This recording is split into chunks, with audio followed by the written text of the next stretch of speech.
জন্মগ্রহণ করেছেন। মক্কার আবু জাহেল খুশি হয়েছে, নবীর মিলাদ হয়েছে, জন্ম হয়েছে, আবু জাহেল খুশি হয়েছে, নবীর জন্ম হয়েছে, আবু বকর খুশি হয়েছে, আবু তালেব খুশি হয়েছে, মক্কার কাফের খুশি হয়েছে, ইহুদি খুশি হয়েছে, নাসারা খুশি হয়েছে, সকলে বিশ্বাস করে নবী জন্মগ্রহণ করেছে।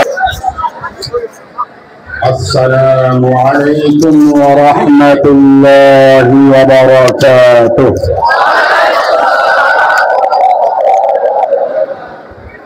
الحمد لله وحده والصلاة والسلام على من لا نبي بعده. أما بعد فأعوذ بالله من الشيطان الرجيم.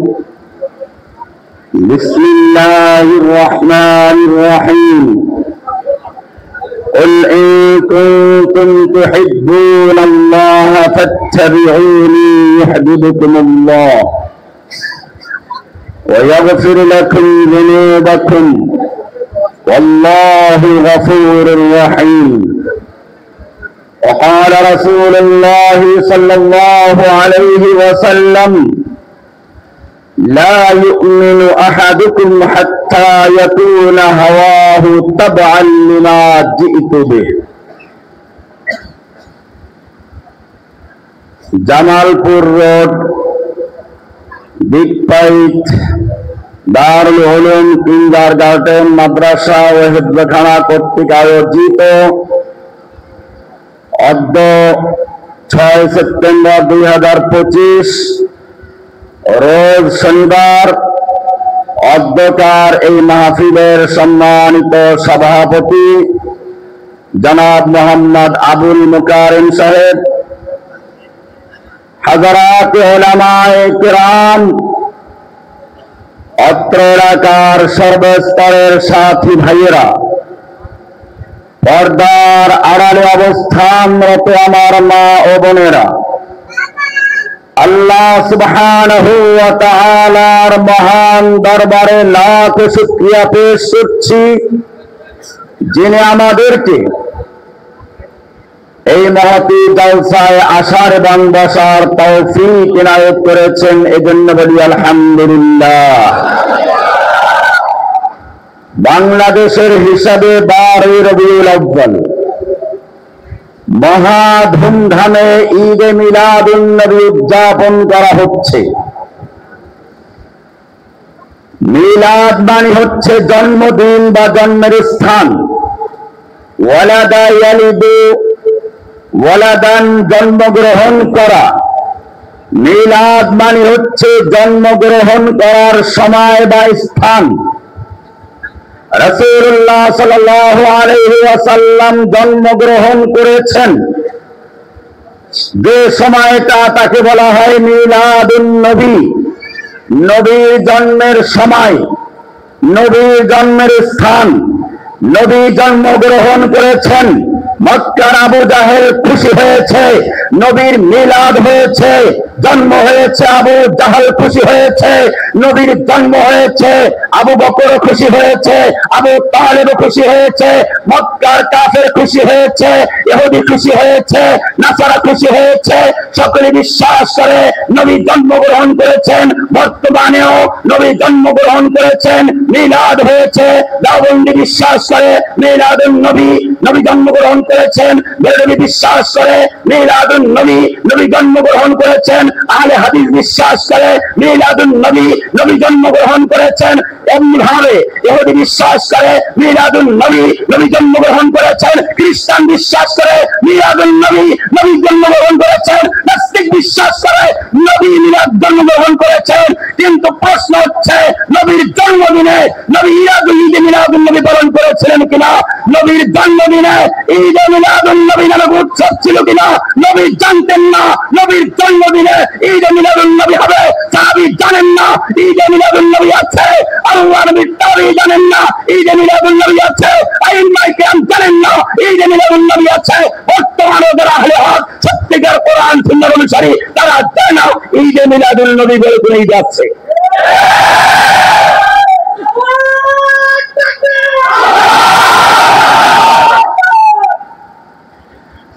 ঈদে মিলাদুন নবী আল্লাহর রাসূল সাল্লাল্লাহু আলাইহি ওয়াসাল্লাম মদিনায় হিজরত করলেন।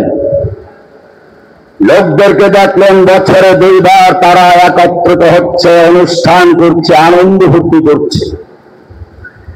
জিজ্ঞেস করলেন মা হাদানিল ইয়াওমান তালআবুনা ফীহিমা, এই দুটো দিন কেমন, কিসের? তোমরা খেলাধুলা করছো, উৎসব আনন্দ করছো।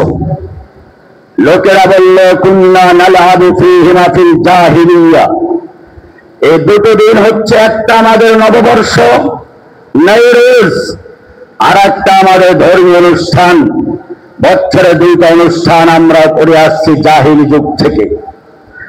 আল্লাহর রাসূল সাল্লাল্লাহু আলাইহি ওয়াসাল্লাম বললেন ইসলাম একটি স্বতন্ত্র দিন, নিজস্ব তাহজিব তামাদ্দুন আছে, আছে সংস্কৃতি, আছে শিক্ষা। ইসলাম কোন জাহিলি যুগের কোন রসম রেওয়াজ পরিবর্তন করে না। ইন্নাল্লাহা ক্বাদ আবদালাকুম বিহিমা, আল্লাহ তাআলা তোমাদের সেই 2টো দিনকে অন্য 2টো দিন দিয়ে পরিবর্তন করে দিয়েছেন। খায়রুম মিনহুমা, ওই 2 দিনের চেয়ে অনেক উত্তম, অনেক ভালো। ঈদুল ফিতর, ঈদুল আযহা, সে দুটো হচ্ছে, একটা হচ্ছে ঈদুল ফিতর, একটা ঈদুল আযহা। এজন্য ফিকহের কিতাব বলেন, হাদিসের কিতাব বলেন, সব কিতাবে লেখা আছে বাবুল ঈদাইন, 2 ঈদের আলোচনা। আমি জিজ্ঞেস করতে চাই হাদিসের কিতাবগুলোতে ঈদুল মিলাদুন নবী নামে কোন অধ্যায় আছে কিনা? তাফসীরের কিতাবে কোন অধ্যায় আছে কিনা? তাহলে কারা এটা তৈরি করলো? আমরা ইতিহাস থেকে দেখি আল্লাহর নবীর যেদিন মিলাদ হলো, মানে জন্ম হলো, আল্লাহর নবীর আব্বা জান আগেই মারা গিয়েছিলেন। চাচা আবু তালেবের এক দাসী সুয়াইবা, আবু লাহাবের এক দাসী সুয়াইবা আবু লাহাবকে যে জানালো তোমার যে ভাই মারা গেছে আব্দুল্লাহ, তার ঘরে একটি শিশুপুত্র হয়েছে, নাম রাখা হয়েছে মুহাম্মদ সাল্লাল্লাহু আলাইহি ওয়াসাল্লাম। আবু লাহাব খুশি হলো। যেই দাসী তাকে খবর দিল, আঙ্গুলের ইশারায় তাকে আঘাত করে দিল, মুক্ত করে দিল, সারা জীবনের জন্য মুক্তি, দাসত্বের থেকে মুক্ত করে দিল। আল্লাহর রাসূল সাল্লাল্লাহু আলাইহি ওয়াসাল্লাম মেরাজে চাচা আবু তালেবকে দেখলেন, জিজ্ঞেস করলেন কি খবর, সবকিছু পেয়েছো? সবকিছু সত্য পেয়েছো? বলে হ্যাঁ, সবকিছু সত্য পেয়েছি, বড় কষ্টে আছি। তবে সোমবার দিন আসলে পরে তোমার খুশিতে, জন্মের খুশির শুনে যে আমি আঙ্গুলে আঘাত করে যে আমার বান্দিটাকে, সেই জন্য আঙ্গুল থেকে একটু চুষা দিলে পানীয় দ্রব্য পাই, তৃষ্ণার সাথ অবস্থাটা একটু কষ্টটা কম হয়, একটু লাঘব হয়। আমি জিজ্ঞেস করতে চাই আল্লাহর নবীর মিলাদে আবু লাহাব খুশি ছিল না বেজার ছিল? কিন্তু ইতিহাস থেকে আমরা একটু আলোচনা করলে দেখবো আল্লাহর নবী যেদিন আল্লাহর নির্দেশ দিলেন ফাসতাবে মা তুমার, হে নবী আপনি এখন থেকে আর গোপন নয়, আপনার প্রতি যা আদেশ করা হয়েছে, আপনি আল্লাহর পক্ষ থেকে যা আদেশ হয়েছেন প্রকাশ্যে ঘোষণা করুন। আল্লাহর নবী সেদিন সাফা পাহাড়ে গিয়ে ডাক দিলেন, সমস্ত লোকেরা জড়ো হলো। প্রথমে তিনি বললেন, হে মক্কার নেতারা, আমি তোমাদের একটা কথা বলতে চাই, যে একটা কথা বিশ্বাস করলে পরে তামলিকুনা বিহাল আরব, গোটা আরব দেশে তোমরা মালিক বনে যাবে। আজম অনারব বিশ্ব তোমাদের দিন গ্রহণ করবে, ধর্ম গ্রহণ করবে। আমি জিজিয়া, আর যা ধর্ম গ্রহণ করবে না তাদেরকে জিজিয়া দিয়ে তোমাদের ধর্ম অনুসারে আনুগত্যশীল হয়ে থাকতে হবে। একটা মাত্র কথা। আল্লাহ রাসূল সাল্লাল্লাহু আলাইহি ওয়াসাল্লাম জিজ্ঞেস করলেন, তোমরা কি আমাকে বিশ্বাস করবে, মানবে কি? আবু জাহালের খুশি আর শেষ হচ্ছে না, বলছে ওয়ালাউ বিআশারা, একটা কেন 10টা মানবে বলো। এবারে আল্লাহর রাসূল সাল্লাল্লাহু আলাইহি ওয়াসাল্লাম বললেন, ইয়া আইয়ুহান নাস কুলু লা ইলাহা ইল্লাল্লাহ তা'বুদুনাল্লাহ ওয়াহদাহু ওয়া তাখলাউনা মা তা'বুদুনা মিন দুনিল্লাহ। সেই একটি কথা, আর কিছু নয়। সেই একটি কথা নতুন কিছু নয়। একটি কথা সেই কথা যা আদম বলেছিলেন লা ইলাহা ইল্লাল্লাহ। একটি কথা নতুন কিছু নয়। ইব্রাহিম বলেছিল লা ইলাহা ইল্লাল্লাহ, মুসা বলেছিল লা ইলাহা ইল্লাল্লাহ, ঈসা বলেছিল লা ইলাহা ইল্লাল্লাহ। আমি তোমাদের আহ্বান করছি লা ইলাহা ইল্লাল্লাহ বলো, লা ইলাহা ইল্লাল্লাহ। আবু জাহেল খুশি না বেজার? আবু লাহাব খুশি না বেজার? আবু লাহাব সঙ্গে সঙ্গে প্রতিবাদ করে বলল, তাব্বান লাকা সায়রাল ইয়াউম, তোমার গোটা জীবন ধ্বংস হোক। আলিহাযা জামাতানা, আমাদেরকে জন্য জমা করেছো, আমাদের সময় ব্যয় করেছো, সময় নষ্ট করেছো। আমরা তো মনে করেছিলাম কোন গুরুত্বপূর্ণ কথা বলবে, এই বলে সে সমস্ত মজলিসকে লন্ড করে দিল। দুহাত উঁচু করে আল্লাহর নবীর দিকে তেড়ে আসলো, নবীকে মারার জন্য, নবীকে আঘাত করার জন্য। গোটা মজলিসে কোনো প্রতিবাদ করার, গোটা মজলিসে নবীর পক্ষে কোনো প্রতিবাদ করার কেউ ছিল না। সব মজলিস বন্ধ হয়ে গেল, মনক্ষুণ্ণ হয়ে ঘরে চলে গেলেন। আল্লাহ সুবহানাহু ওয়া তাআলা সাত আসমান ভেদ করে, লৌহ কলম ছেদ করে আরশের থেকে প্রতিবাদ করলেন। জিবরাইলকে বলেন, যাও নবীকে শুনিয়ে দাও, আবু লাহাব তোমাকে বলেছে তাব্বান লাকা সায়রাল ইয়াউম। না, আপনি তাব্বান লাকা নয়, তাব্বাত ইয়াদা আবি লাহাব। আবু লাহাব যেই দুহাত উঁচু করে আপনার দিকে তেড়ে এসেছিল, তাব্বাত ইয়াদা আবি লাহাব, আবু লাহাবের দুই হাত ধ্বংস হোক, তাব্বা সে নিজে ধ্বংস হোক। কিয়ামত পর্যন্ত আবু লাহাব আপনাকে বলেছে আবতার, নির্বংশ। কিয়ামত পর্যন্ত আপনি আবতার নয়, আপনার নাম রাফা'না লাকা যিকরাক, আপনার নাম সমুন্নত থাকবে, আপনার নাম সুউচ্চ থাকবে। আবু লাহাবের দল আবতার হয়ে যাবে, নির্বংশ হয়ে যাবে, ওদের নামে কেউ নাম রাখবে না, ওরা ইতিহাস থেকে মুছে যাবে। আমি জিজ্ঞেস করতে চাই, যে আবু লাহাব নবীর মিলাদ শুনে, মানে জন্ম শুনে খুশি হয়েছিল, যখন নবীর মিশন ঘোষণা হলো আবু লাহাব খুশি না বেজার? বোঝা গেল যুগে যুগে যারা আবু লাহাবের অনুসারী, যারা আবু লাহাবের ধর্মের অনুসারী, যারা আবু লাহাবের তরিকাপন্থী, যখনই তারা নবীর মিলাদ শুনে খুশি হয়, অনুষ্ঠান করে, জশ্নে জুলুসে ঈদে মিলাদ নবী উদযাপন করে, কিন্তু যখন নবীকে গালিগালাজ করা হয় তখন তাদের পক্ষ থেকে কোনো প্রতিবাদ আসে না। যখন নবীর দ্বীনকে ভুলুণ্ঠিত করা হয় তখন কোনো প্রতিবাদ আসে না। যখন নবীর উম্মতদেরকে ফিলিস্তিনে জবাই করা হয়, কাশ্মীরে জবাই করা হয়, আরাকানে জবাই করা হয়, তখন এই মিলাদুন নবী পক্ষের লোকেরা আবু লাহাবের অনুসারীদের কোনো প্রতিবাদ থাকে না। মনে রাখতে হবে, আল্লাহর রাসূল সাল্লাল্লাহু আলাইহি ওয়াসাল্লাম দুনিয়ায় আগমন করেছিলেন একটা মিশন নিয়ে, একটা কাজ নিয়ে, নিজেকে প্রতিষ্ঠিত করার জন্য নয়। আমরা ইতিহাস থেকে দেখি, যখন পৃথিবীর ইতিহাসে একটা সময়কে বলা হলো আইয়ামে জাহিলিয়াত, বর্বরতার যুগ, অন্ধকার যুগ, মূর্খতার যুগ, খুন গুম ধর্ষণ লুণ্ঠন মারামারি কাটাকাটি হানাহানি যেখানে নিত্য নৈমিত্য ব্যাপার, লুটের মালকে যেখানে সবচেয়ে পবিত্র মাল মনে করা হতো, নারীদেরকে কন্যা সন্তান জন্ম লাভ করেছে শুনলে চেহারা মলিন হয়ে যেত। কোরআন প্রতিবাদ করে বলেছে, ওয়াইদা বুশরা আহাদুহুম বিল উনসা ওয়া যাল্লা ওয়াজহুহু মুসওয়াদ্দান ওয়া হুয়া কাযীম।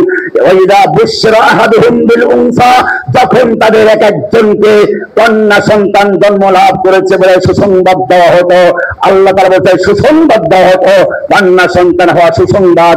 কিন্তু যখন তাদেরকে সেই কন্যা সন্তানের সুসংবাদ দেওয়া হতো, ওয়াল্লা ওয়াজহুহু মুসওয়াদ্দান ওয়া হুয়া কাযীম, তাদের রাগে ক্ষোভে লজ্জায় তাদের চেহারা মলিন হয়ে যেত, তাদের মধ্যে চিন্তা ঢুকে পড়ত, এই লজ্জা, এই অবমাননা, এই কলঙ্ক মেনে নিয়ে মেয়েটাকে জীবিত রাখবে নাকি জীবন্তই কবর দিয়ে দিবে? অনেকটাই জীবন্ত কবর দেওয়া হতো। আল্লাহ সুবহানাহু ওয়া তাআলা পবিত্র কোরআনে প্রতিবাদ করে বলেছেন, ওয়াইদাল মাউউদাতু সুইলাত বিআইয়ি যামমিন কুতিলাত, সেদিন যখন মাউউদা, যাকে জীবিত কবর দেওয়া হলো, তাকে জিজ্ঞেস করা হবে বিআইয়ি যামমিন কুতিলাত, তোমাকে কি অপরাধে কতল করা হয়েছিল, হত্যা করা হয়েছিল? দুনিয়ার সাধারণ নিয়ম হলো অপরাধীকে জিজ্ঞেস করা হয় তুমি কেন এই কাজটা করেছ। কিন্তু এখানে আপনি কোরআন গবেষণা করে দেখবেন, কোরআন বলছে ওয়াইদাল মাউউদাতু সুইলাত, যাকে জীবন্ত কবর দেওয়া হয়েছিল তাকে জিজ্ঞেস করা হবে, অপরাধীকে নয়। ভিকটিমকে জিজ্ঞেস করা হবে বিআইয়ি যামমিন কুতিলাত, কেন তোমাকে হত্যা করা হয়েছিল, কি অপরাধ করেছিলে, কি জন্য তোমাকে হত্যা করা হয়েছিল। কেন অপরাধীকে জিজ্ঞেস না করে ভিকটিমকে জিজ্ঞেস করা হচ্ছে? তাফসীরে লেখে অপরাধটা আল্লাহর কাছে এত জঘন্য, এত ভয়ানক, অপরাধীর দিকে তাকিয়ে যে তাকে জিজ্ঞেস করা হবে সেই যোগ্যতাও সে রাখে না। এত অপরাধ, এত মারাত্মক অপরাধ, এত ভয়ঙ্কর অপরাধ তারা করেছে যে অপরাধীকে জিজ্ঞেস করার মতো কোনো যোগ্যতা নেই। এজন্য আল্লাহ সুবহানাহু ওয়া তাআলা অপরাধীকে নয়, ভিকটিমকে জিজ্ঞেস করছেন, ওয়া ইদাল মাউউদাতু সুইলাত বিআইয়ি যামমিন কুতিলাত, কি যে অপরাধে তোমাকে জীব হত্যা করা হয়েছিল, জীবন্ত কবর দেওয়া হয়েছিল। যেই জাহিলির যুগে যুগ যুগ ধরে যুদ্ধ চালিয়ে যেত, নিজেরা প্রতিশোধ নিতে না পারলে ওসিয়াত করে যেত, আমরা অমুকের সাথে যুদ্ধে লিপ্ত ছিলাম, সেই 40 বছর ধরে যুদ্ধ সমাপ্ত করতে পারি নাই, তোমরা চালিয়ে যাবে, প্রতিশোধ নিয়েই ছাড়বে। সেই রকম এক সমাজে, এমন একটা সমাজে আসলেন, যিনি আসলেন আল্লাহ সুবহানাহু ওয়া তাআলা বলছেন, ক্বাদ জাআকুম মিনাল্লাহি নূরুন ওয়া কিতাবুম মুবিন, আল্লাহর পক্ষ থেকে নূর আগমন করেছে, আলো আগমন করেছে, সঙ্গে একটা কিতাবও নিয়ে এসেছেন, কিতাবুম মুবিন, সুস্পষ্ট বিধান, সুস্পষ্ট বর্ণনাময় কিতাব। রাসূল আগমন করেছেন, কিতাবও আগমন করেছেন, রাসূলুল্লাহ এসেছে, কিতাবুল্লাহ এসেছে। আমরা আমাদের আলোচনা ইনশাআল্লাহ পরিষ্কার করার চেষ্টা করব যদি আল্লাহ তৌফিক এনায়েত করেন। ভাইরা আমার, নবী আসবেন, কে নবী কারা বোঝা উচিত। আল্লাহ সুবহানাহু ওয়া তাআলা যখন এই বিশ্বে মানব সৃষ্টি করার পরিকল্পনা করলেন, ফেরেশতাদের সামনে ঘোষণা করলেন, ইন্নী জাইলুন ফিল আরদি খলিফা, আমি পৃথিবীতে আমার খলিফা প্রেরণ করতে চাই, আমার প্রতিনিধি পাঠাতে চাই। খলিফা, প্রতিনিধি, যে আল্লাহর বিধান মেনে আল্লাহর প্রতিনিধিত্ব করবে। এই আয়াত অনুযায়ী প্রত্যেকটা মানুষ আল্লাহর খেলাফতের দায়িত্ব নিয়ে দুনিয়াতে আগমন করে, আল্লাহর খলিফা হিসেবে দুনিয়াতে আগমন করে, খেলাফতের যোগ্যতা নিয়ে দুনিয়াতে আগমন করে। কিন্তু আপনারা জানেন, এত লোক যদি খলিফা হয় তাহলে দেশ চলতে পারে না, শৃঙ্খলা বজায় থাকে না। সেজন্য আল্লাহ সুবহানাহু ওয়া তাআলা ইচ্ছে করলেন এই লোকদের মধ্য থেকে কিছু নেতা নির্ধারণ করতে। কোরআন বলছে, আল্লাহু ইয়াসতাফি মিনাল মালাইকাতি রুসুলান ওয়া মিনান নাস, আল্লাহ রাব্বুল আলামিন ফেরেশতাদের মধ্য থেকে এবং মানুষের মধ্য থেকে রাসূল নির্বাচন করেন, বাছাই করেন, নির্বাচন করেন। আল্লাহ রাব্বুল আলামিন যেই নবীদেরকে, যেই রাসূলদেরকে এবং পৃথিবীর জন্য যেই লিডারদেরকে পছন্দ করেছেন, বাছাই করেছেন, কোরআন বলছে, ওয়াজআলনাহুম আইম্মাতান ইয়াহদুনা বিআমরিনা, আমি তাদেরকে ইমাম বানিয়েছি। ওয়াজআলনাহুম আইম্মাতান, আইম্মাতু ইমামের জামা, বহুবচন, যার অর্থ হচ্ছে আমি রাসূলদেরকে, নবীদেরকে ইমাম বানিয়েছি, লিডার বানিয়েছি, নেতা বানিয়েছি।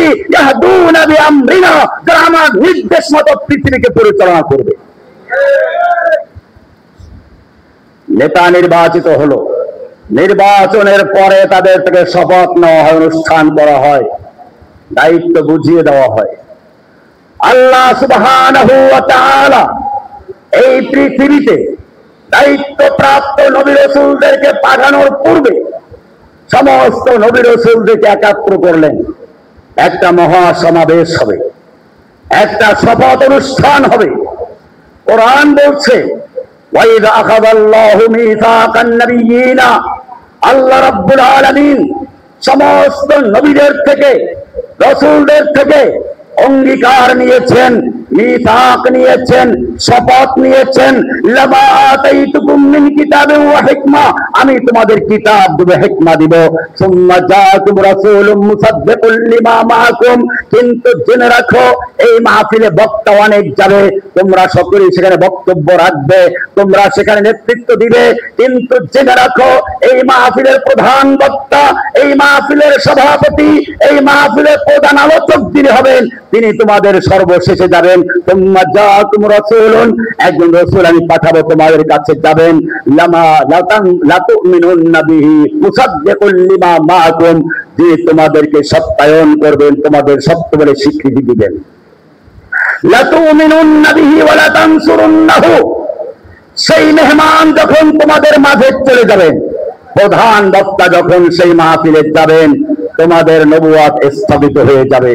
লাতুমিনুন্না বিহি, তোমাদের কাজ হবে সেই নবীর প্রতি ঈমান আনা, তোমাদের কাজ হবে সেই রাসূলের প্রতি ঈমান আনা, তাকে সাহায্য করা। ওয়ালা তানসুরুন্না, তোমাদেরকে এই অঙ্গীকার দিতে হবে। আকরারতুম, বলো তোমরা এই শপথ করছো কিনা, এই কথা মেনে নিচ্ছ কিনা। আকরারতুম, ক্বালু আকরারনা, সব নবী রাসূলরা বলেন হ্যাঁ আমরা মেনে নিচ্ছি। ক্বালা ফাশহাদু ওয়া আনা মাআকুম মিনাশ শাহিদিন, এবার আল্লাহ তাআলা বললেন ঠিক আছে তাহলে তোমরা সাক্ষী থাকো, আমিও তোমাদের সঙ্গে সাক্ষী হয়ে রইলাম। শপথ অনুষ্ঠান হয়ে গেল, দায়িত্ব বুঝিয়ে দেওয়া হলো। এবারে দুনিয়ার মাহফিল শুরু হয়ে গেল। এক একজন বক্তা আগমন করা শুরু করলেন। মাহফিলের পোস্টারে যেমন একটা বক্তার নাম রাখে উপরে সর্বোপরে, নিচের দিকে অনেক বক্তার নাম থাকে। মাহফিল যখন শুরু হয়ে যায় প্রধান বক্তা আগে আসে না, নিচের দিক থেকে ছোট ছোট বক্তারা বয়ান করতে থাকেন। আর লোকেরা জিজ্ঞেস করে প্রধান বক্তা এসেছেন কিনা, উনি কখন আসবেন। আর ওই ছোট বক্তারা বলতে থাকে হ্যাঁ হ্যাঁ উনি তো এসেছেন, উনি প্রধান আলোচক, উনি মূল বক্তব্য রাখবেন, আমরা কেবল ভূমিকা দিয়ে যাচ্ছি। সেই আলোচনা শুরু হয়ে গেল। সব নবীদের একটা লা ইলাহা ইল্লাল্লাহ, সকলে বক্তব্য কি? আদমের বক্তব্য লা ইলাহা ইল্লাল্লাহ, আদম সফিউল্লাহ। মুসার বক্তব্য লা ইলাহা ইল্লাল্লাহ, মুসা খলিমুল্লাহ। ইব্রাহিমের বক্তব্য লা ইলাহা ইল্লাল্লাহ, ইব্রাহিম খলিলুল্লাহ। ইসমাঈলের বক্তব্য লা ইলাহা ইল্লাল্লাহ, ইসমাঈল যবিহুল্লাহ। ঈসার বক্তব্য লা ইলাহা ইল্লাল্লাহ, ঈসা রূহুল্লাহ। সব নবীদের বক্তব্য চলছে। এভাবে আস্তে আস্তে ইব্রাহিম পর্যন্ত এসেছেন। আল্লাহ সুবহানাহু ওয়া তাআলা ইব্রাহিমকে জানিয়ে দিলেন প্রধান বক্তা আসবে, তার জন্য মঞ্চ তৈরি করতে হবে।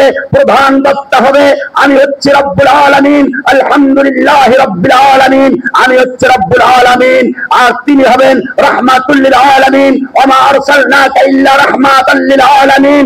আর তার প্রতি যেই কিতাব নাযিল হবে সেই কিতাবের নাম হচ্ছে যিকরুল লিল আলামিন। সুতরাং তার জন্য আলামী রাসূলের জন্য যেই জায়গা নির্বাচন করবে সেই জায়গা হবে হুদাল লিল আলামিন, গোটা বিশ্ববাসীর জন্য হেদায়েতের বাতিঘর। সেজন্য সেটা কোন জায়গা হবে আমি নিজে তোমাকে দেখাচ্ছি। ওয়াইদ বাওয়ানা লি ইব্রাহিমা মাকানাল বাইতে, আল্লাহ রাব্বুল আলামিন বাইতুল্লাহ নির্মাণ করার জন্য নিজে ইব্রাহিম আলাইহিস সালামের জায়গা দেখে এটা হচ্ছে পৃথিবীর মাঝখান, বাতি এখানে জ্বলবে গোটা বিশ্বকে আলোকিত করার জন্য। জায়গা নির্ধারণ হয়ে যাচ্ছে। বেটা বাপ মিলে মঞ্চ তৈরি করা শুরু করেছেন। কোরআন বলছে ওয়াইদ ইয়ারফাউ ইব্রাহিমুল কওয়াইদা মিনাল বাইতি ওয়া ইসমাঈল,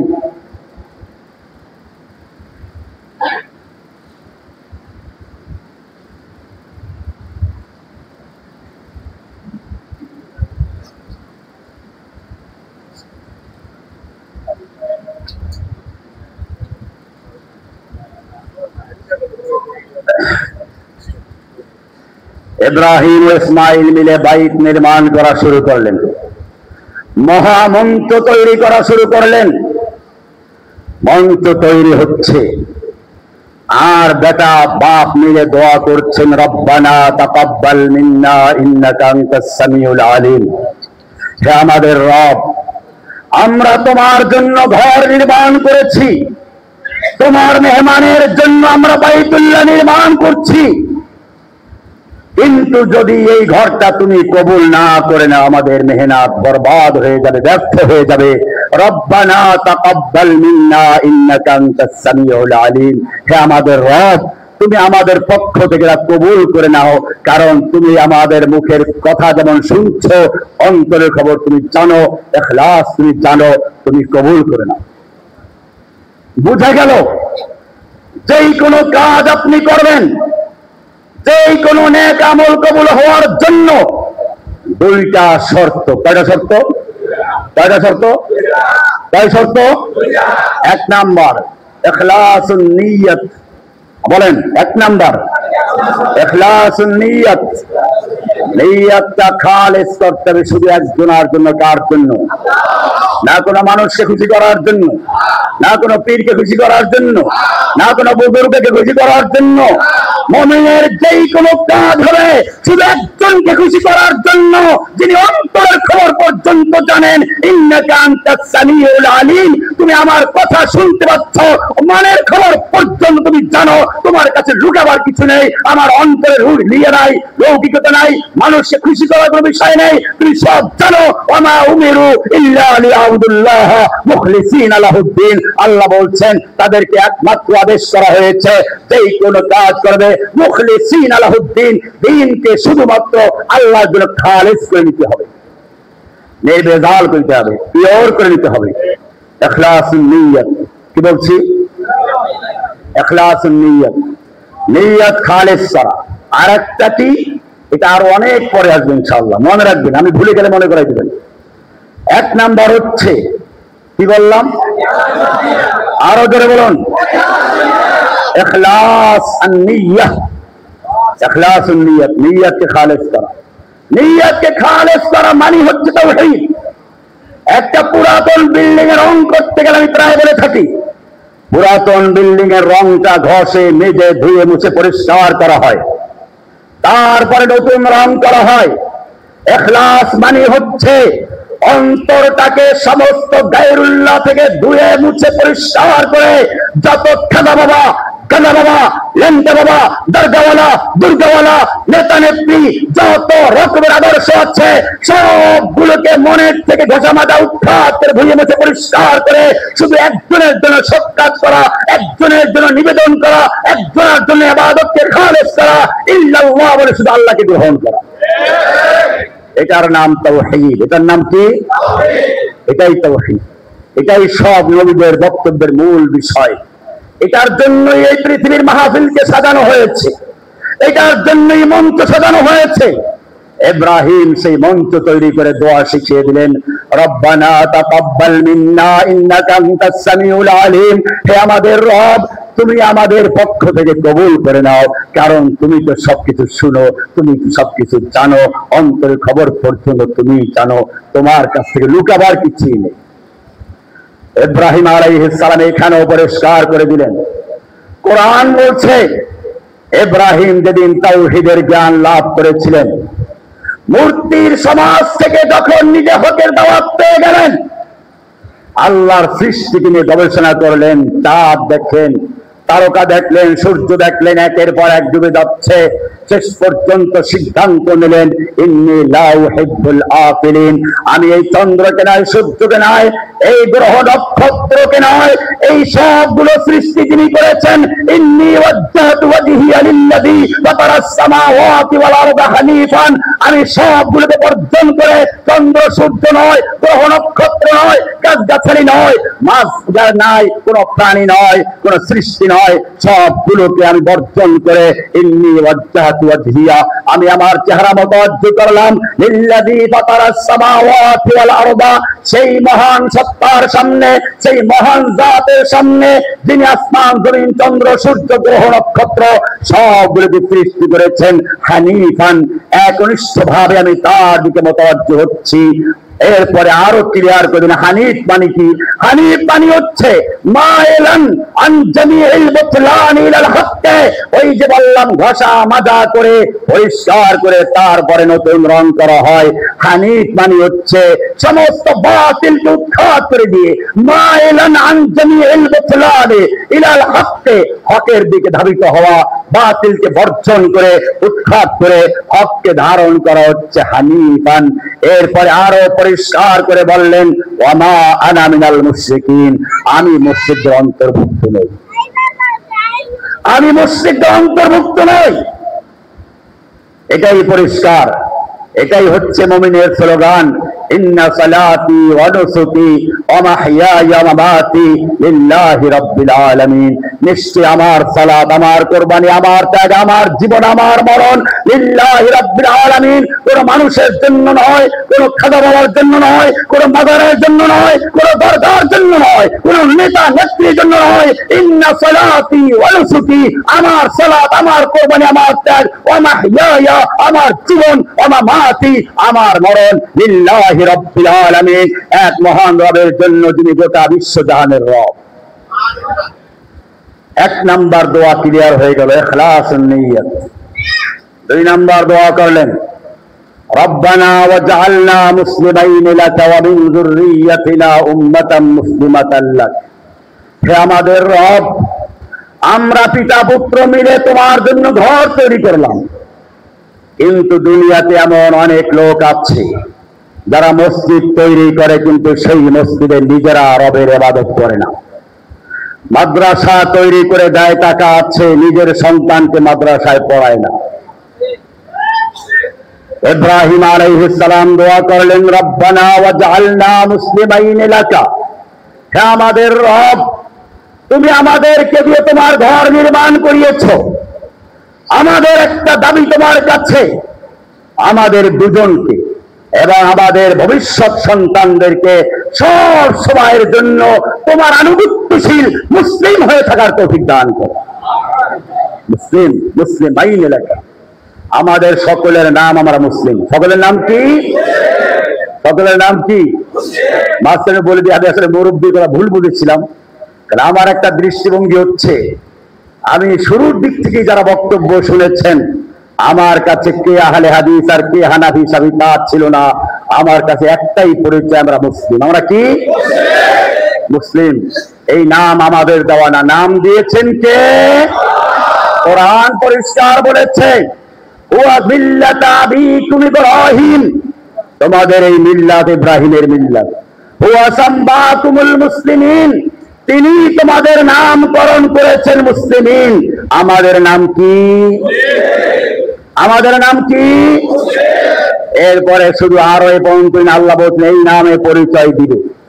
ওমান আহসানু কওলাম মিম্মান দাআ ইলাল্লাহি ওয়া আমিলা সালিহান ওয়া ক্বালা ইন্নানী মিনাল মুসলিমিন। ওই ব্যক্তির চেয়ে ভালো কথা আর কার হতে পারে যে মানুষ আহ্বান করে আল্লাহর দিকে। ওমান আহসানু কওলান মিম্মান দাআ ইলাল্লাহি, যে আল্লাহর দিকে মানুষ আহ্বান করে, ওয়া আমিলা সালিহান, এবং নিজে সে আমলে সালেহ করে, ওয়া ক্বালা, এবং সে বলে, নিজের পরিচয় দেয়, আমি অমুক দলের সদস্য না, আমি অমুক না তমুক না, ওয়া ক্বালা ইন্নানী মিনাল মুসলিমিন, আমি একজন মুসলিম, আমি একজন মুসলিম। এই পরিচয় দিয়েছেন ইব্রাহিম আলাইহিস সালাম। এই পরিচয় যখন খ্রিস্টানরা বলতে লাগলো, ইব্রাহিম আলাইহিস সালাম নাসারা খ্রিস্টান ছিলেন, ইহুদিরা বলতে লাগলো ইহুদি ছিলেন, আল্লাহ প্রতিবাদ করে বললেন, মা কানা ইব্রাহিম ইহুদিয়্যা ওয়ালা নাসরানিয়্যা ওয়ালাকিন কানা হানিফাম মুসলিমা। ইব্রাহিম ইহুদি ছিলেন না, খ্রিস্টান ছিলেন না, তিনি শুধু পিওর হানিফ মুসলিম ছিলেন। ইব্রাহিম কি ছিলেন? ইব্রাহিম আলাইহিস সালাম কি ছিলেন? এবারে শুনুন, শুধু মুসলিম ছিলেন তাই নয়, সন্তানদের ওসিয়ত করে গেলেন। কোরআন বলছে, ওয়াসা বিহা ইব্রাহিম বানিহি ওয়া ইয়াকুব ইয়া বানিয়া ইন্নাল্লাহা আসতাফা লাকুমুদ-দীন ফালা তামুতুন্না ইল্লা ওয়া আনতুম মুসলিমুন। ওয়াসা বিহা ইব্রাহিম বানিহি ওয়া ইয়াকুব, এই ওসিয়ত করেছেন ইব্রাহিম তার সন্তানদেরকে, ইয়াকুব তার সন্তানদেরকে ওসিয়ত করেছেন, ইয়া বানিয়া, ওহে আমার সন্তানগণ, ইন্নাল্লাহা আসতাফা লাকুমুদ-দীন, নিশ্চয় আল্লাহ তোমাদের জন্য একটা দিন নির্বাচন করেছেন, দিন বাছাই করেছেন, মনোনীত করেছেন। কে মনোনীত করেছেন? ইন্নাল্লাহা আসতাফা, আল্লাহ তোমাদের জন্য ইস্তাফা করেছেন, বাছাই করেছেন, নির্বাচন করেছেন, মনোনীত করেছেন একটা দিনকে। ফালা তামুতুন্না ইল্লা ওয়া আনতুম মুসলিমুন, খবরদার তোমরা মৃত্যুবরণ করো না মুসলিম হওয়া ছাড়া। মুসলিম অবস্থান, তুমি মুসলিম হালিয়া, মুসলিম অবস্থায় মৃত্যুবরণ করো। বলবেন যে এইটা তো ওই উম্মতের ওসিয়ত ছিল, আমাদেরটা না।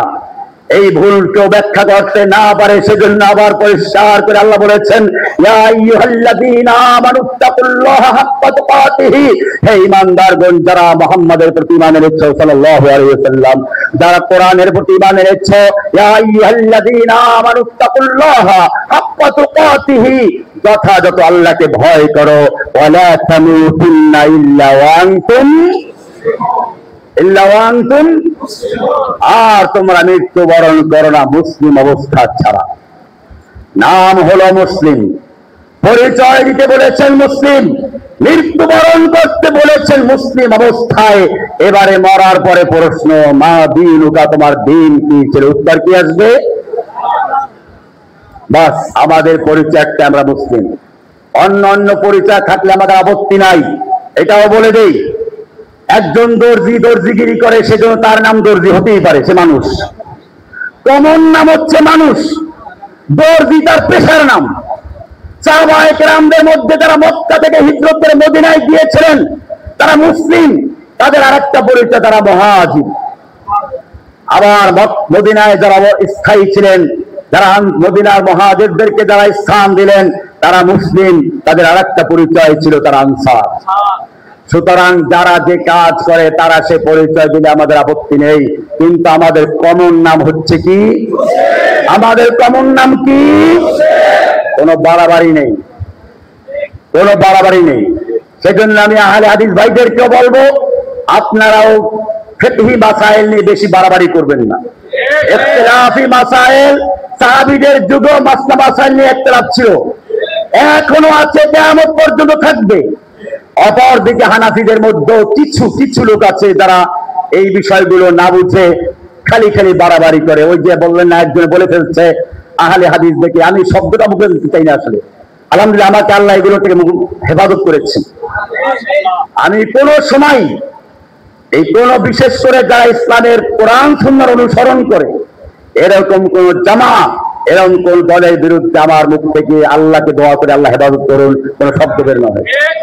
কেউ বলে ফেলে দেয় যে আহলে হাদিস আহলে খাবিস, না ভাই, এরকম বলা উচিত নয়।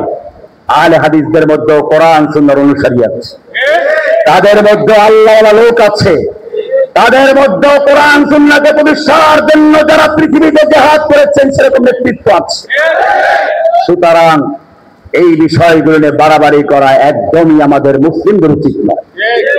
ইকবাল বলেছেন, মানফাত এক है इस कौम की नुकसान भी एक ही सबका नबी दीन भी ईमान भी एक, हरामे पाक भी अल्लाह भी कुरान भी एक, क्या बड़ी बात थी होते जो मुसलमान भी एक। কি সুন্দর কথা। ইব্রাহিম আলাইহিস সালাম তাই দোয়া করলেন, রব্বানা ওয়াজআলনা মুসলিমাইন লাকা, মুসলিমাইন, আমাদের দুজনকে সব সময়ের জন্য মুসলিম বানিয়ে রাখবেন। অমিন যুররিয়াতিনা উম্মাতাম মুসলিমাতাল লাকা, শুধু আমাদের দুজন কি নয়, আমাদের ভবিষ্যৎ প্রজন্মদেরকেও আপনি মুসলিম বানিয়ে রাখবেন। কি বানিয়ে রাখবেন? উম্মাতাম মুসলিমাতাল লাকা। 3 নাম্বার দোয়া, গুরুত্বপূর্ণ দোয়া। 3 নাম্বার দোয়া করলে মঞ্চ তৈরি হয়ে গেছে, মসজিদ তৈরি হয়ে গেছে, ইমামের প্রয়োজন, শিক্ষকের প্রয়োজন। দোয়া করছেন, রব্বানা ওয়াবআস ফীহিম রাসূলাম মিনহুম, হে আমাদের রব, তুমি আমার সন্তানদের মধ্যে একজন রাসূল পাঠাও। তুমি মসজিদ কবুল করেছো, মাদ্রাসা কবুল করেছো, আমাদেরকেও কবুল করলে, আমার সন্তানদেরকেও কবুল করলে, ঠিক আছে, কিন্তু সন্তানদেরকে দ্বীন শিক্ষা দেওয়ার জন্য তো ইমামের দরকার, শিক্ষকের দরকার। দোয়া করছেন, রব্বানা ওয়াবআস ফীহিম রাসূলাম মিনহুম, হে আমাদের রব, তুমি আমার সন্তানদের মধ্যে একজন রাসূল পাঠাও, মিনহুম, তাদের থেকে। মিনহুম, তাদের থেকে না ফেরেশতাদের থেকে না জিন নাকি আল্লাহর অংশ? বোঝা গেল, যুগে যুগে নবী রাসূলদেরকে নিয়ে একদল লোক বাড়াবাড়ি করেছে, আর একদল লোক ছাড়াছাড়ি করেছে। একদল লোক নবীদেরকে আল্লাহর পুত্র বানিয়েছে, খ্রিস্টানরা ঈসাকে আল্লাহর পুত্র বানিয়ে আল্লাহকে তিনের দ্বারা ভর্তা বানিয়ে ফেলেছে। আলু ভর্তা বানায়, আলু, পেঁয়াজ, কাঁচামরিচ, ঠিক তারাও আল্লাহকে আলিয়াযুবিল্লাহ আল্লাহকে এরকম ভর্তা বানিয়ে ফেলেছে। আল্লাহ হচ্ছে তিনের এক সালিসু সালাসা, কি আল্লাহ আর কি যিশু, আর হলো কি পবিত্র আত্মা, মরিয়ম না, পবিত্র আত্মা, রূহুল কুদুস, এই তিনের সমন্বয় হচ্ছে আল্লাহ।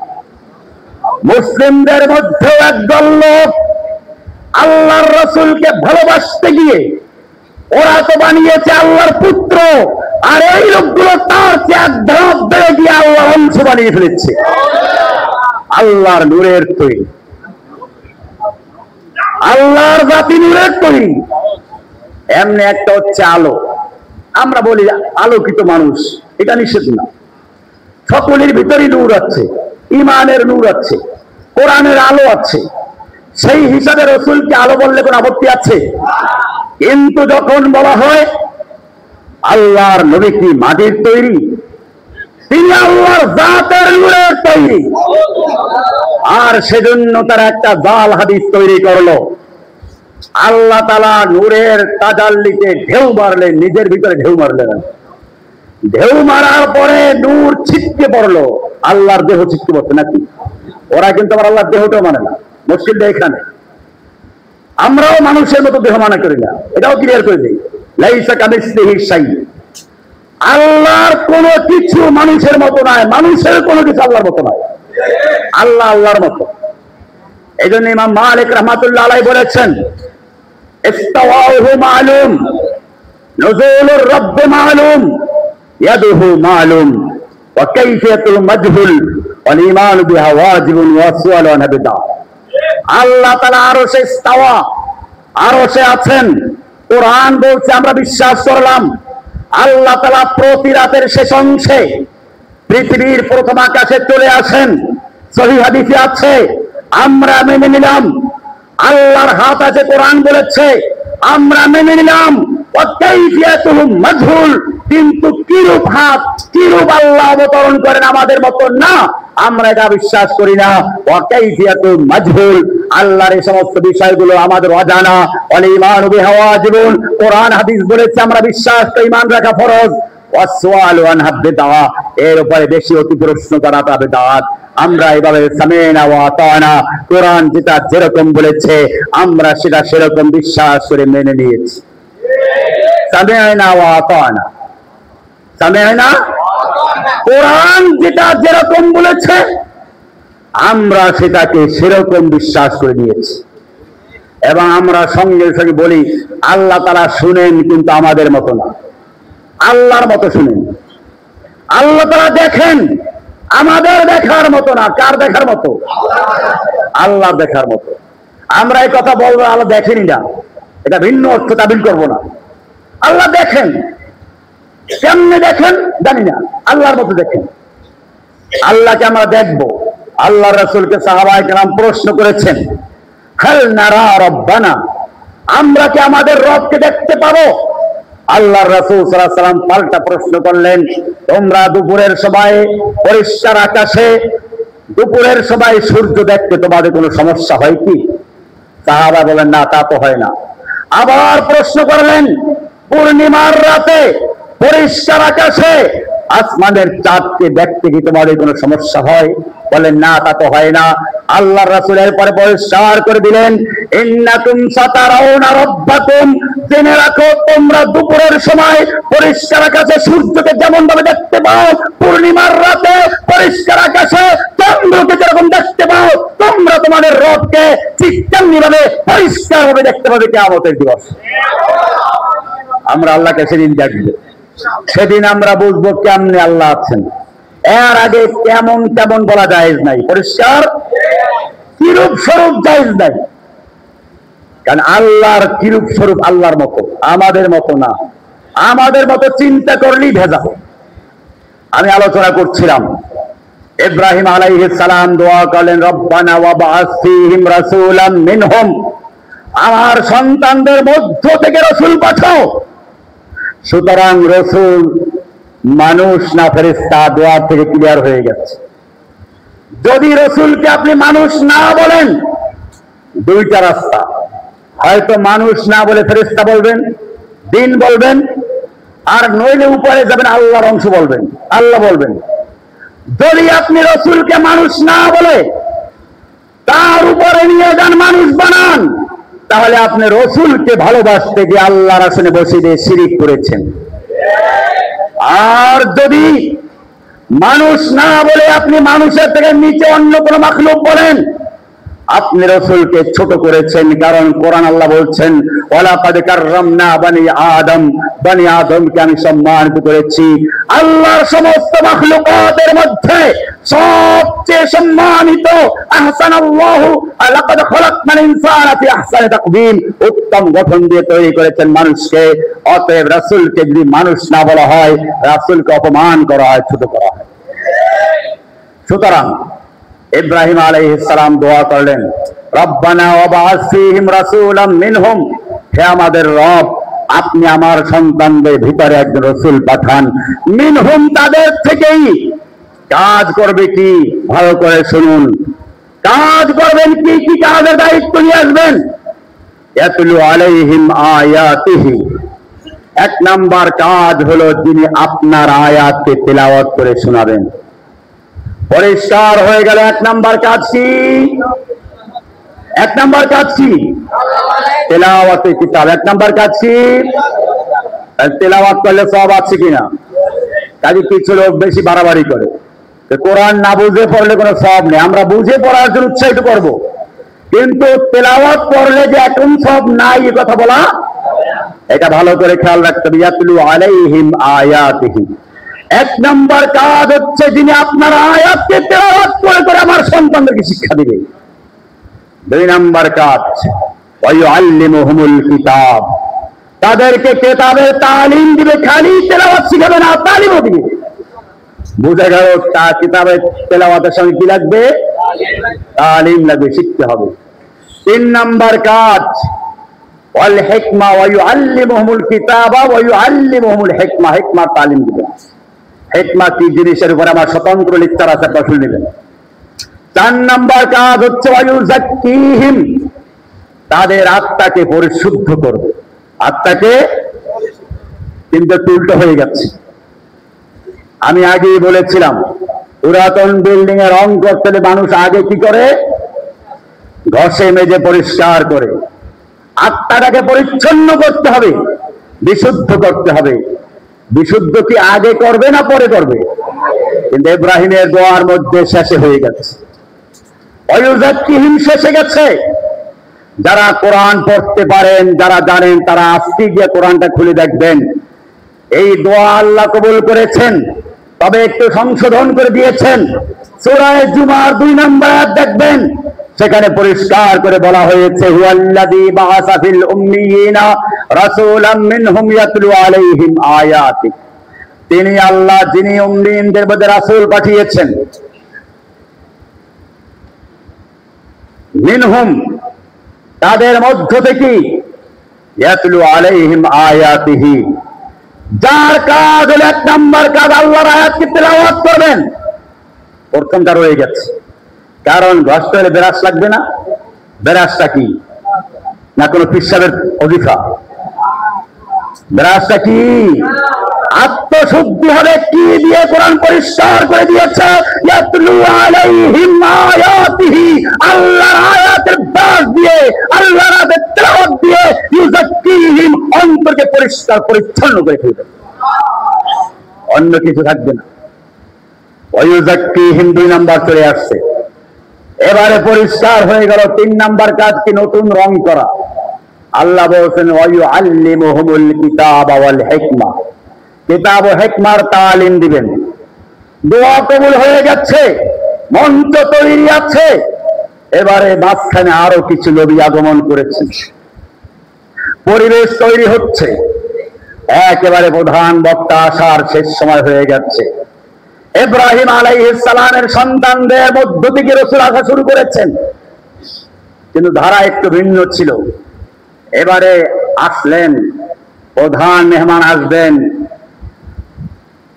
ঈসা আলাইহিস সালাম বলছেন ইয়া বনি ইসরাঈল ইন্নী রাসূলুল্লাহি ইলাইকুম, হে বনি ইসরাঈল ভালো করে শুনে রাখো, ইন্নী রাসূলুল্লাহি ইলাইকুম, আমি তোমাদের কাছে আল্লাহর পক্ষ থেকে রাসূল হয়ে আগমন করেছি। মুসাদ্দিকাল লিমা বাইনা ইয়াদাইয়া মিনাত তাওরাতি, আমার পূর্বে যে তাওরাত নাযিল হয়েছিল মুসা নবীর প্রতি, আমি সেটাকে সত্য বলে স্বীকৃতি দিচ্ছি। আর ভালো করে শুনে রাখো, কান খুলে শুনে রাখো, মুবাশশিরাম বিরাসূলিন, আমি একজন রাসূলের সুসংবাদ দিচ্ছি। ইয়াতি মিন বাদি, যিনি আমার পরে আসবেন, ইসমুহু আহমদ, তার নাম কি? আমাদের নবীজির নাম আসমানে কি? আহমদ, জমিনে কি? আহমদ মানে হচ্ছে সর্বাধিক প্রশংসাকারী। তার মানে হচ্ছে পৃথিবীতে যত মাখলুকাত আছে, আসমানে জমিনে গ্রহ নক্ষত্রে যত মাখলুকাত আছে, সমস্ত মাখলুকাতের প্রশংসা আরশে পৌঁছে যায়। ইলাইহি ইয়াসআদুল কালিমুত তাইয়্যিব ওয়াল আমালুস সালিহু, যত কালিমায়ে তাইয়্যিব পবিত্র কথা, যত নেক আমল সব আল্লাহর দরবারে পৌঁছে যায়। আল্লাহর দরবারে আল্লাহর যত প্রশংসা পৌঁছে, তার মধ্যে সর্বাধিক প্রশংসা যে করে তার নাম আহমদ। তার নাম কি? বোঝা গেল আমাদের নবীর চেয়ে আল্লাহর দরবারে কারো প্রশংসা বেশি পৌঁছে নাই। মুহাম্মদ, দুনিয়াতে আমাদের নবীর নাম মুহাম্মদ। দুনিয়ায় কি? মুহাম্মদ মানে প্রশংসিত। মুহাম্মদ মানে কি? তার মানে দুনিয়ায় মানুষের প্রশংসা করা হয়, জিনদের প্রশংসা করা হয়, ফেরেশতাদের প্রশংসা করা হয়, কিন্তু যত মাখলুকের প্রশংসা হয়, সমস্ত মাখলুকের প্রশংসা একাত্র করলে যা হয়, সব কিছুকে ছাপিয়ে যিনি সবচেয়ে বেশি প্রশংসিত হন, তার নাম মুহাম্মদ। তার নাম কি? ইয়াতি মিন বাদ ইসমুহু আহমদ, আমার পরে আসবেন, তার নাম কি? আহমদ। আমি জিজ্ঞেস করতে চাই, আপনারা জানেন কিনা আরবিতে অক্ষর দুই রকম, এক প্রকার অক্ষর নোক্তাওয়ালা, এক প্রকার নোক্তা ছাড়া। ঠিক আছে কিনা? আমার নবীর নাম আহমদ আর মুহাম্মদ, যে অক্ষরগুলো দিয়ে লেখা, কোন নোক্তা আছে? আল্লাহ রাব্বুল আলামিন জানিয়ে দিলেন, আমি যাকে সর্বশেষ মেহমান পাঠাচ্ছি, সর্বপ্রধান আলোচক যাকে পাঠাচ্ছি, তার চরিত্র হচ্ছে ইন্নাকা লাআলা খুলুকিন আযীম, মহান চরিত্রের অধিকারী। তার চরিত্রের মধ্যে কোনো কালো ফোঁটা নেই, কালো দাগ নেই। সেজন্য আমি তার নামগুলো এমন নির্বাচন করেছি যার নামের মধ্যে কোনো নোক্তা নাই, কোনো কালো দাগ নেই। মুহাম্মদ বলতে গেলে ঠোঁটের সাথে ঠোঁট মিলে যায়। মুহাম্মদ, যদি কোনো জাতি এই মুহাম্মাদের আদর্শকে বাস্তবায়ন করে, সেই জাতির অন্তরের সঙ্গে অন্তর মিলে যায়। মুহাম্মদ আসবেন, আহমদ আসবেন। আসার পরে কি হবে বিস্তারিত আলোচনা ইনশাআল্লাহ আসরের পরে হবে। এখন আজান হবে, গুরুত্বপূর্ণ আলোচনার সামনে শুধু ভূমিকা দিলাম। এখন যেরকম আসেন, নামাজের পরে আবার সুন্দর বসে পড়বেন, সামনে গুরুত্বপূর্ণ আলোচনা, এটা শুধু ভূমিকা। আল্লাহ তাআলা আমাদের সকলকে ঠিক মতো বসার এবং শোনার তৌফিক দান করুন, আমিন। আমি আমার মুরব্বির কাছে সহজে ক্ষমা চেয়ে নিচ্ছি, আমি পুলিশটা ভুল বুঝেছিলাম, এই জন্য আমি আসলে বুঝতে পারি নাই। আর দরকার নেই, আমাদের কে কি বললো খেয়াল রাখবেন, এটা কে কি বললো এইগুলো আপনারা খেয়াল রাখবেন না, ঠিক আছে? কাজ চালিয়ে যাবেন। জি ইনশাআল্লাহ, নামাজে পড়ার কথা বলছি।